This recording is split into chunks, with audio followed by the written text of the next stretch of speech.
दोस्तों नमस्कार, प्रणाम, अभिवादन स्वीकार करें। शुरू करते हैं आज की बड़ी खबरें। मध्य प्रदेश के सभी 52 जिलों की बड़ी खबरें। यदि आपको खबरें पसंद आए तो वीडियो को लाइक जरूर करिएगा और इसी प्रकार की खबरों के लिए आप चैनल को सब्सक्राइब कर लें। खबरें पूरी पाने के लिए वीडियो अंत तक जरूर देखिएगा। और आप हमें प्रदेश के किस जिले से देख रहे हैं कमेंट बॉक्स में जरूर बताइएगा। शिवराज सरकार का पेंशनधारियों के लिए बड़ा फैसला है। सीएम शिवराज सिंह चौहान ने पेंशनधारियों को दिए बड़ी खुशखबरी। राज्य सरकार अपने 8 लाख नियमित कर्मचारियों और 5,50,000 पेंशनधारियों को नई सुविधा देने जा रही है। इनमें कर्मचारियों के मामले में यह खास होगा कि उन्हें जीवन भर में जमा पूंजी राशि अर्थात जीपीएफ रिटायरमेंट के 4 महीने पहले ही मिल जाएगी। अभी तक यह प्रक्रिया जटिल हो रही थी, यानी सरकारी कर्मचारियों की तरह पेंशनधारी भी अपनी पेंशन सीधे खाते से तत्काल निकाल सकेंगे। पेंशनधारियों के भुगतान संबंधी इन मामलों में आसानी के लिए पिछले 50 सालों से पुराने नियमों में सुधार किया जा रहा है। इस बारे में शुरुआती खाका तैयार कर लिया गया है, जिसे वरिष्ठ सचिवों की समिति से मंजूरी और शासन की स्वीकृति के बाद जल्दी लागू कर दिया जाएगा। अभी रिटायर होने के बाद पेंशन बनने में कम से कम 1 और 3 महीने तथा उससे ज़्यादा का भी समय लग जाता है, जिससे रिटायरमेंट के बाद पेंशनर को जमा पूंजी से ही 3 से 4 महीने तक निकालने पड़ते हैं। नई व्यवस्था में रिटायरमेंट के अगले महीने ही पेंशन भुगतान की व्यवस्था की जा रही है। इससे पेंशनधारियों को असुविधा से राहत मिलेगी। केंद्रीय गृह मंत्री अमित शाह का बड़ा ऐलान है। भोपाल दौरे के दौरान केंद्रीय गृह मंत्री अमित शाह ने बड़ा ऐलान किया है। उन्होंने कहा कि देश में अब लागू होगा कॉमन सिविल कोड। इस पर कांग्रेस ने कसा है बड़ा तंज। मोदी सरकार देश में जल्द ही कॉमन सिविल कोड यानी समान नागरिक संहिता लागू कर सकती है। केंद्रीय गृह मंत्री अमित शाह ने शुक्रवार को भोपाल दौरे के दौरान यह बात कही है। उन्होंने ही इस बात का संकेत दे दिया। उन्होंने कहा कि सीएए, राम मंदिर, धारा 370 और ट्रिपल तलाक जैसे मुद्दों के फैसले हो गए हैं। अब कॉमन सिविल कोड की बारी है, जिसे आने वाले कुछ वर्षों में लागू कर दिया जाएगा। केंद्रीय गृह मंत्री अमित शाह ने कहा कि common civil code pilot project के तौर पर उत्तराखंड राज्य में लागू की जा रही है। उसके बाद देश के सभी राज्यों में इसे लागू कर दिया जाएगा। कॉमन सिविल कोड का बयान आते ही कमलनाथ जी ने बड़ी बात कही है। उन्होंने कहा कि यह सब राजनीति है, हमारे देश की संस्कृति के विपरीत है। जब यह आएगा तब देखा जाएगा। तो इस प्रकार से कमलनाथ जी ने कॉमन सिविल कोड कानून लागू होने पर बात कही है। कॉमन सिविल कोड क्या है, इसके बारे में जानकारी ले लेते हैं। कॉमन सिविल कोड का मतलब है सभी नागरिकों के लिए एक ही कानून। इस समय भारत में शादी हो, तलाक हो, दत्तक हो या फिर संपत्तियों के उत्तराधिकारियों को लेकर अलग अलग धर्मों के पर्सनल लॉ लागू हैं, अर्थात सभी धर्म में अलग अलग नियम लागू हैं। इसे एक रूपता देते हुए सभी नागरिकों के लिए समान कानून की बात यह कोड करता है। संविधान में भी इसे लागू करने की बात कही गई है।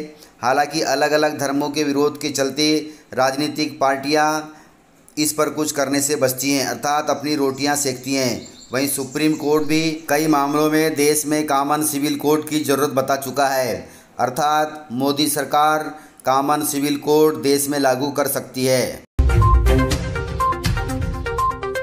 किसानों के लिए बड़ी खबर है। मध्य प्रदेश में फसल बीमा वितरण में हुई है बड़ी गड़बड़ी। फसल बीमा क्लेम भुगतान को लेकर फरवरी से लेकर अब तक कई प्रकार के आरोप प्रत्यारोप प्रशासन तथा बीमा कंपनियों पर लग रहे हैं। किसानों का आरोप है कि फसल बीमा वितरण के दौरान गड़बड़ी हुई है। फसल बीमा का निर्धारण करने के लिए होने वाली अनावरी के बाद उस अनावली के अनुसार किसानों को फसल बीमा क्लेम नहीं दिया गया।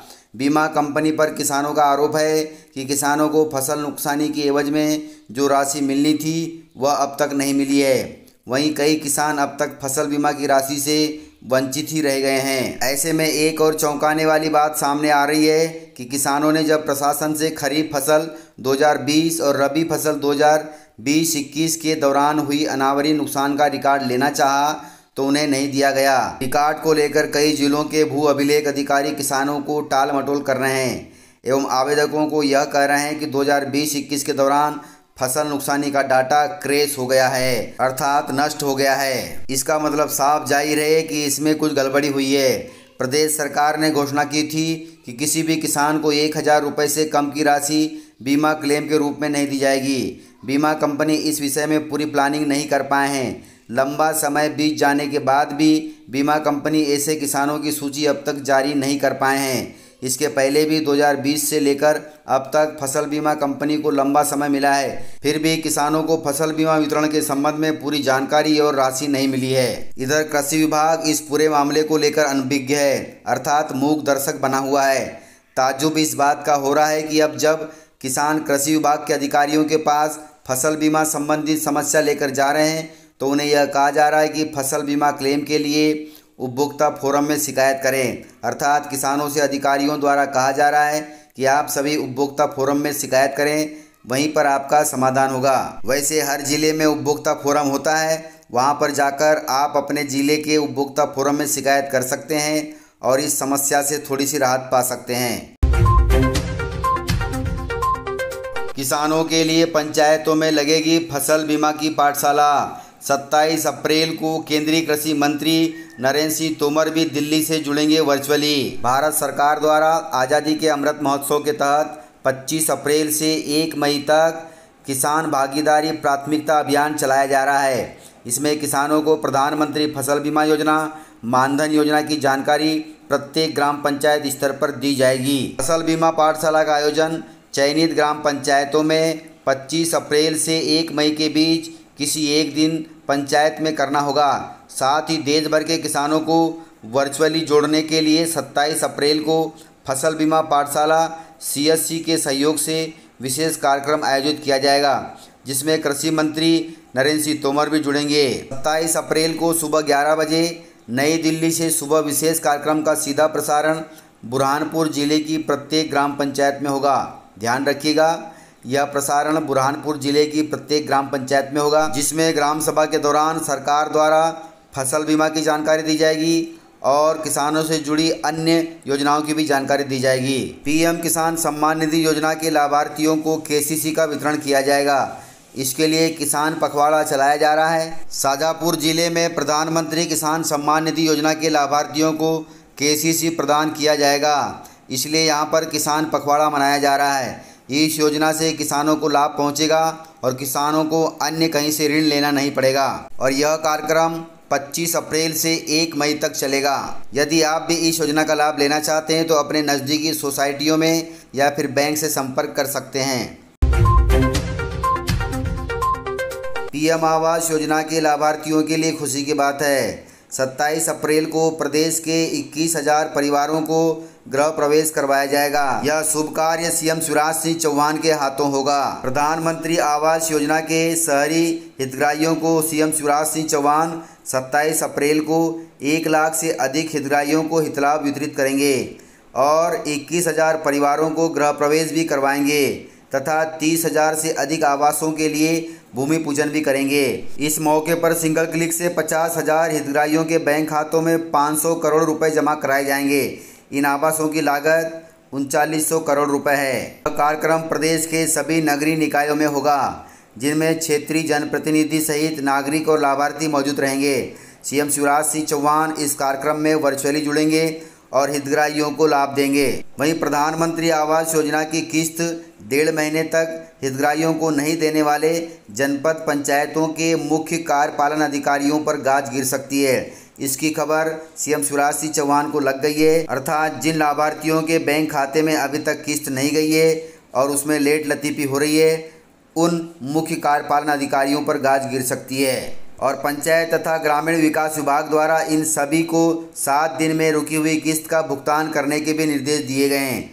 गड़बड़ी के दौरान पता चला है कि सिंगरौली जिले, सागर जिला, रीवा जिला, सतना जिला, बालाघाट जिला, झाबुआ जिला, अलीराजपुर जिला, सिवनी, मंडला और सीधी जिलों में किस्तों के लेट लतीफ़ी के चलते आवास भी अधूरे हैं।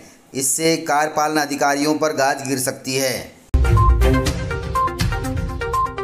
वैज्ञानिकों ने बड़ा दावा किया है कि अगले 27 सालों में खत्म हो जाएगा दुनिया से अनाज, अर्थात एक एक दाना को मोहताज हो जाएगा आदमी। वैज्ञानिकों का यह हैरान करने वाला दावा कितना सत्य साबित होता है यह देखना होगा, लेकिन उनका दावा है कि आज से धरतीवासियों के पास सिर्फ 27 साल 251 दिन का ही अनाज बचा है। इंसान अनाज की इतनी बर्बादी करता है, उसे इस बात की समझ भी नहीं रहती कि बिना अनाज के उसकी ज़िंदगी कैसी होगी। गरीबों के खाने को 2 वक्त की रोटी भी ठीक से नहीं मिलती, मगर इंसान तभी भी नहीं समझता। अब एक लेटेस्ट रिपोर्ट को पढ़ने के बाद इंसान को समझना पड़ेगा, नहीं तो बहुत देर हो जाएगी। वैज्ञानिकों का दावा है अगले 27 सालों में दुनिया का सारा अनाज खत्म हो जाएगा। वैज्ञानिकों का दावा कितना भी सत्य हो या फिर खोखला हो, लेकिन हमें यह समझना पड़ेगा कि अनाज की बर्बादी न करें, क्योंकि बहुत ज़्यादा अनाज बर्बाद होता है। गोदामों में अनाज सड़ जाता है, पानी में अनाज सड़ जाता है, शादियों पार्टियों में अनाज बहुत वेस्ट होता है। इस प्रकार से इस अनाज की हमें सुरक्षा करनी होगी, बचाना होगा, अन्यथा वैज्ञानिकों के इस दावे को सत्य साबित होने में समय नहीं लगेगा। तो इस प्रकार से जानकारियाँ थी। यदि आपको जानकारियाँ पसंद आई हो तो वीडियो को लाइक ज़रूर करिएगा, और यदि आपने वीडियो पूरा देखा है तो उसके लिए बहुत बहुत धन्यवाद। वीडियो को ज़्यादा से ज़्यादा अपने दोस्तों में शेयर करें ताकि वे भी जानकारियों से अपडेट रहें और जानकारियों का लाभ ले सकें।